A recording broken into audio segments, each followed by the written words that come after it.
Greetings, programs, and welcome to what unfortunately is going to be my only DnDecember video for this year. Life kind of happened. Oh well. But I figured, for fun, I would go back and just tell a couple different stories that took place with my absolute favorite character I've ever played.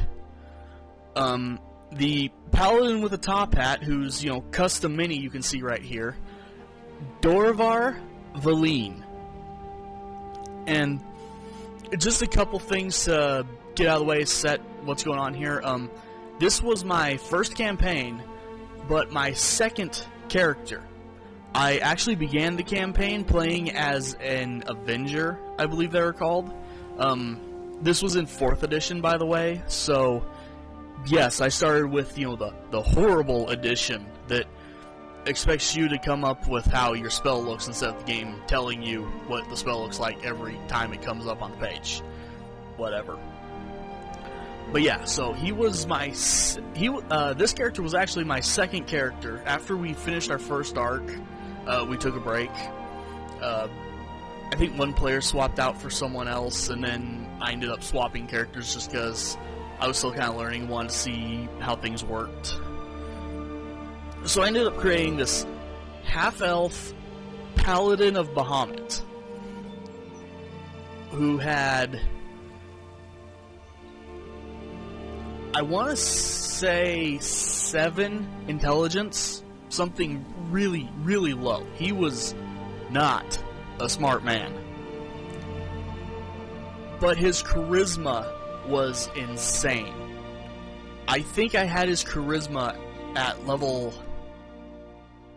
I want to say I created the character at level 3, and his charisma was already like 18 or something like that. It was just through the roof. And the cool thing about 4th edition was there was a feat you could take where you could move your basic attack to any other stat you wanted. So I had this completely, high charisma, silver-tongued, half-elf idiot who was so devoted to Bahamut, it hurt. And another thing that's a little bit important to understand, the way I run a paladin of Bahamut in particular, is yes, I'm thinking about the idea of lawful good, but I'm also looking at lawful good in terms of a dragon. As I see it, something that lives this long, relatively immortal, is going to have a little bit more long-term overall interpretation of lawful good. So my paladin was, very, attack heavy when he knew it was just a monster, or something like that. Because it is good that this should be dead. That was kind of how I played him. It raised a few eyebrows at first, but the group kind of understood what I was going for. I might have been interpreting things wrong, but again, it was my second character. I'm just figuring this out. My first character was, I think she was completely neutral, actually, or something like that, like lawful neutral. She wouldn't go around murdering people at random, but she also just didn't care too much about certain things. But anyway, I end up making this character. We go through some smaller, simpler adventures. Like, the very first thing he did was we came up to a lighthouse to enter. And he also, at that point, he still had, I don't think the highest strength, but close to it. I think I might have been tied with the cleric for strength. And so the first thing he did was he saw the door to this lighthouse that, we'd been tracking our friend who was, captured or went missing to. And he sees a big door. And he just turns to the party and's like, "Don't worry, guys, I got this." And he immediately barrels into the door. I didn't flub the roll, I didn't get a 1 or something, but I did roll terribly. And one thing my dungeon master liked to do a lot at that point was after something went, really bad, because I think I did get like a 2 or a 3. It might have even been a 1, I can't remember. But after something went really, really bad, you roll again, and we'd see just how bad it went. So my paladin just immediately starts the adventure by denting the shoulder pad of his armor, to which our insane magic, item-making cleric just walks up, puts his hand, and he basically does lay on hands for my armor, and just the dent just goes right there, pops out, and we went in, we saved our friend. Barely, they were hanging together by pieces. Eventually we got him saved. I want to say it was a dragonborn named Kamek. It was actually the character played by the person who left our group after the first arc, because, the game just wasn't their thing, so it's whatever. And, other stuff happens. Mind you, this has been a while, so I'm not able to remember all details, unfortunately, but there's a few things that stick out in my head. And where I really remember it, and also where I really started hitting the stride of really liking this character and starting to understand him, we actually had found just this big green portal in the middle of nowhere that I want to say the cult of Orcus had ended up opening at some point, doing all kinds of weird stuff. We went through hordes of zombies to get to this thing, just all kinds of insanity. We get there, and there's this portal, and we're like, we know we gotta go through this. We have to chase this evil thing that they summoned, and it ran off, opened this, and left. So we're getting ready to go through it. We're kind of, talking amongst the party. Believe it or not, there is actual, role-playing in 4th edition. You just have to do it. But, anyway, so while we're getting ready to go in, a chosen Dragonborn of Bahamut meets us right in front of the portal. And part of the way he's chosen of Bahamut is, even though he's a Dragonborn, he has wings. Like, full-fledged wings. And so, what he did, I think retroactively, we ended up naming him Alduin, because why not? I think he was a black Dragonborn, so yeah, he was Alduin. But, he shows up, and apparently, in cutting through those hordes of undead, and now risking my life to go through this portal, I had gained Bahamut's favor. And so I actually got an artifact. And for anyone who doesn't know, well, more or less the way an artifact works in Dungeons & Dragons is it is a relatively sentient gift. You are not meant to have this forever. The whole point is basically, this is an artifact, a relic of your character's deity. Your deity has seen fit that you should use this right now. As I whack my microphone stand. Unfortunately, this thing has a range of like 3 inches, so I have to keep it in shot right now. But anyway, so I get this artifact armor. It's a temporary gift and blessing from Bahamut.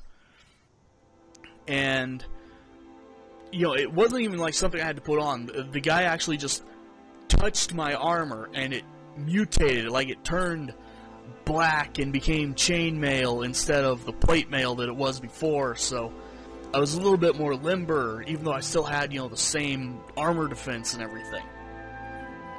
And what he shows me is that this armor can basically it could grow wings and charge forward.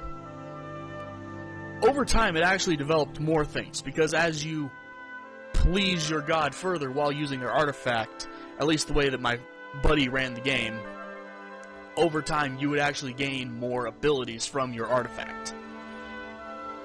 But, so the first thing was this charge attack. And so, I flipped over my character sheet on the back and I just wrote down really quick, charge attack goes this far, does this kind of, whatever.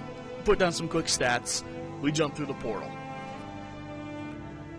Turns out we were now in Barovia. So, we're dealing with Curse of Strahd now. Which I didn't know at the time because I was too new to the game. I didn't know all the lore and everything.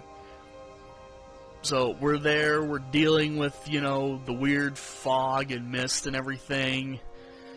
And we end up getting to this town. And, we meet, two little girls. I won't say they were little girls, but, they were in the street crying, there was something going wrong at their house. Anyone who's familiar with Curse of Strahd probably knows where this is going. We were doing that, haunted house crawl that, is kind of one of the key parts of, the whole Curse of Strahd, Castle Ravenloft, whatever. So, we go in, we start doing stuff, and my character being my character, stupid as he was, while we're going through stuff, I find a top hat, which I looked at the dungeon master when he said that I found it. He knew my character was going to put it on. I knew he put it there because he knew I would put it on. So, my character, just immediately exploring a haunted house that he doesn't know is haunted yet, just plops on this big old fancy top hat. And continues exploring. The hat wasn't magic, wasn't cursed or anything. We just got to laugh at the idea of this guy running around with a top hat and armor. So, some more things go on. We start going upstairs into the to the top floor. And just as we're coming down, mind you, we're on this, narrow staircase that's just kind of going up along the outside edge of the wall. And I want to say we're, on our way to the third floor. And it is a straight shot right off the edge of these stairs all the way to the ground floor. So, we're going up this thing, just kind of spiraling all the way around the outside wall of the house. And right before we get to the top of the stairs, this giant suit of living armor starts marching down towards us. And it's like, well, great. This thing is massive. It's heavily armored. This is going to be fun. And at that point, I don't think I'd actually used my dash ability yet. Because, mind you, this was the same session. The session started, I got the charge attack, artifact armor. So, an hour or two into playing, we get here, we're dealing with the suit of armor. And, 4th edition already had a thing that was called a bull rush. Which was I thought was the coolest thing in the world. Because it was just, you take a running start, you hit something, and you knock them over, and you launch them backwards a little bit, I loved that. My previous character actually threw a cultist through a portal doing that, as well as, the session before that, she launched another cultist down a hole in the middle of the room, and he landed in a cauldron that was underneath. So, I was obsessed with bull rushes. It's no shock that I was given basically the ability to bull rush without using without needing the running start. So, this armor starts coming down the stairs, and I'm like, I got this. You know, the banister, the railing on this, it's flimsy. You know, and it's straight shot down to that first floor. So my character just runs up, basically just hugs the armor and gets the armor between him and the banister. And for the first time ever, launches his wings and dashes. So we break through the banister. We're going down. We're going propelled down to the first floor from, like, you know, maybe 4 feet from the third floor. We've got a fall coming. And the Dungeon Master turns to me and has me roll. Natural 20. And he's like, okay, roll me another d20. So I roll it. Another natural 20. He then goes, okay, roll me a d12. I roll a 12. The Dungeon Master then grabs my dice, because this was also the first session using my brand new Chess X dice. So he grabs my dice really quick, and he just starts rolling them, because he's like, are these weighted? You know, what's going on here? And, you know, yeah, they rolling all over the place when he grabs them. Just somehow, immediately, I just rolled 2 20s and then a 12 on a d12. And, you know, so this idiot paladin rides the armor down to the first floor, stands on it when we land. Somehow he's completely fine from this 2-story drop. Or I guess technically 3-story. Tall drop. Lands on it. Parts of the armor, like, splinter off. And I think the ranger and the rogue, like, leaned over the banister. The ranger pinned its, like, hand that was trying to crawl, you know, at me. He pinned the hand to the wall, and I think the rogue threw, he had, like, exploding darts or something, but basically one round we killed what was supposed to be our boss encounter. And so the Dungeon Master just looks over, he takes my character sheet, he crosses out where I wrote dash attack, and he writes Bahamut Comet. So, to this day, I think the single most memorable thing that I will ever experience in Dungeons & Dragons, both as a player and as a Dungeon Master, is having my character basically one-shot a boss and develop a new special attack called the Bahamut Comet. Which, me being me, I went on, I used that attack. I used that at least once a game. There were times where I started using it for utility. You know, I started figuring out, like, you know, if I run and jump and I'm going to be short on my jump because I'm still the big heavy guy here, you know, still wearing full armor, I can pop my wings and push myself that little bit of extra distance. And sometimes that worked, sometimes that didn't work. To be fair, if we were still playing that campaign or we had continued it longer, I can promise there's no way my paladin would have lived. A relatively not terrible wisdom score and a horrible intelligence. Yeah, he kept thinking that he knew what something was when he didn't. And he got himself in some pretty interesting situations here and there. I believe his best use of the Bahamut Comet, though, will always be that first one. So, rambly, different video, I know.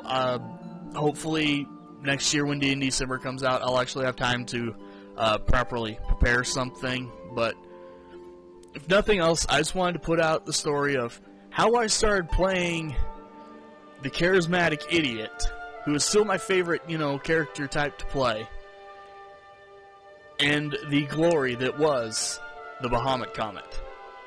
So, thank you guys for watching, and I will see you next time.